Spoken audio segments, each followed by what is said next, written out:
Nokia has just released the king of Windows-based smartphones, the Lumia 1020, with a phenomenal 41 megapixel pure-view lens.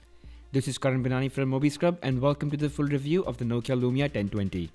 Running Microsoft Windows Phone OS on a 4.5-inch AMOLED display with a 1.5 GHz dual-core processor and 2 GB of RAM, the Lumia 1020 is the fastest and most advanced Windows-based smartphone as of end of 2013. Like most Nokia Lumia designs, the 1020 has a smooth and seamless unibody design with no obstructions. The material feels amazingly clean, minimal and strong. Unlike the polycarbonate plastic used by Samsung, this feels extremely sturdy, strong and reliable. On the top edge of Lumia 1020, you'd find a micro SIM slot which can only be opened with a key to pop out the SIM tray, a headphone jack, and a microphone for recording audio while shooting videos. On the right edge, you'd find the easy-to-press volume rocker, the power and lock key, and a dedicated camera key. The camera key can be pressed to quickly open the camera app and snap pictures. The heart of the camera is a 41 megapixel sensor which uses 1.5 micron backside illuminated pixels. It offers best-in-class photography with lossless zoom, tons of editing features, 1080p Full HD video recording, and impressive low-light performance. At the bottom edge, you've got a USB 2.0 data syncing and charging port and a speaker grill which does just a decent job of, giving out sound output. It's nothing exceptional when it comes to volume and bass. In terms of navigation, the Windows Phone has got a return key, the home key which is the Windows button, and a search key which pops up the Bing search engine. The buttons on the Lumia 1020 are very nicely raised, so when you press them, the tactile feedback is quite good and very, very reassuring. The body of the Lumia 1020 is 10.4 millimeters thick, which is actually quite thick when it comes to smartphones of today's day and age. The device weighs 158 grams, and that's quite bulky again as compared to other smartphones released by top manufacturers. Single hand use is very inconvenient, and especially when your index finger is placed right at the back where the camera is placed, it kind of gets a little uneasy and the camera kind of obstructs intuitive use. So that's something really disappointing, but it's just a trade-off that you have to do for a great camera smartphone. At the top you've got square edges, and you've got this really nice rounded corner, really pleasant to hold in your hand. The device would almost never lie straight on a flat surface, so you pretty much can forget about using the device when it's placed on a table. As already mentioned, single hand use is difficult. I can't even nicely wrap my fingers around the device no matter how hard I try. The device features a 4.5-inch display with a resolution of 768 by 1280 pixels. This is an AMOLED display, just pretty much what you've seen in Samsung, with clear black display. Now what that really does is the blacks are really deep, so the color contrast is very high. All colors pop out really nice and vivid. So as you can see, the purples, the yellow and the greens, they kind of pop out very well, and there's a high contrast ratio which kind of makes it look really lively and colorful.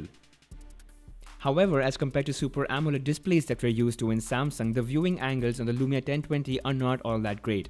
When I tilt the screen at different angles, the colors sort of wash away, and as you can see, the colors kind of go down in its vivid nature. It's only when it's facing right at you the colors really nicely pop out.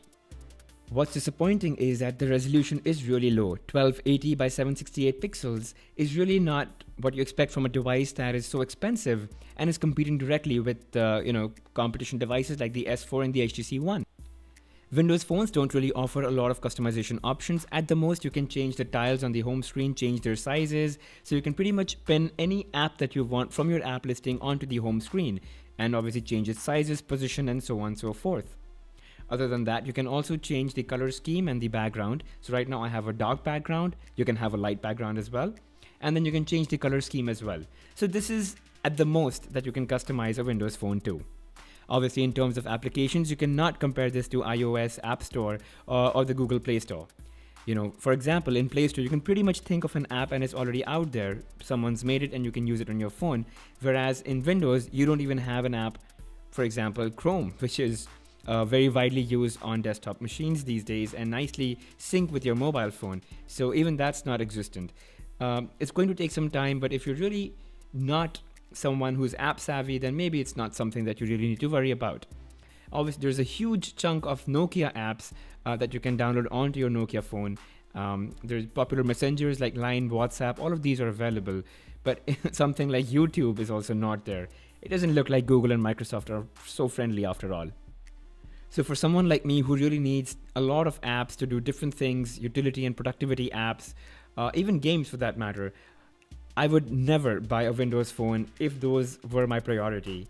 Only if a smartphone with a great camera was my priority is probably when I'd go for a Windows Lumia 1020. Or sorry, a Nokia Lumia 1020. Now you have very basic apps like the calculator, calendar, camera, then you've got Data Sense to manage your data. Then you've got a few games from Xbox. You've got Here Maps. You've got Nokia Maps. Then you've got a bunch of Nokia smart lenses such as the Smart Cam, the Pro Cam. You've got Office, which is, I guess, the greatest part that you can, open your regular desktop document files. And then you've got, of course, Transfer My Data. You can sync your contacts and files. Now, obviously, there's no Google Maps, but the Nokia Maps is quite comprehensive in its own. It's slightly different from Google in the sense, the pinch and zoom kind of don't work very smoothly like Google does. It's not even as fast as Google Maps, and you can't rotate the map. So you can pinch and zoom, but see, you can't rotate as you could in Google Maps on Android smartphones. Nevertheless, the maps will definitely get you where you want to go, and there is a navigation system built in, so you can totally rely on that. In terms of text input, you've got a very standard keyboard by the Lumia devices, by the Windows Phone devices actually. The keys are very nicely spaced. They're quite intuitive in the sense when you start typing, you might not even realize, but your fingers are going to land on the appropriate buttons automatically, and you'll be surprised. But I'm someone who uses a lot of third-party keyboards, for example, in Android phones like SwiftKey and Swipe, which kind of make my typing a lot faster. So if you want a good-looking smartphone with the best camera, then Lumia 1020 is your choice, period. But if you aren't already on a Windows platform, then are you ready to make the switch to a Windows phone just for a better camera? The Galaxy S4, HTC One, the iPhone 5s all have great cameras too and may lag behind in a few cases when it comes to camera. But they all come with more mature mobile OS platforms and with plenty of apps to choose from. There's an app for almost anything and everything you want to do with a smartphone. So if you're someone who's used to a lot of Google services, then this is going to be a tough sell. There's plenty missing from the Windows phone, and they're yet to reach where Android and iOS are. So let me know, guys, what you're going to do, and thanks for watching the video. Do leave me a thumbs up and don't forget to subscribe.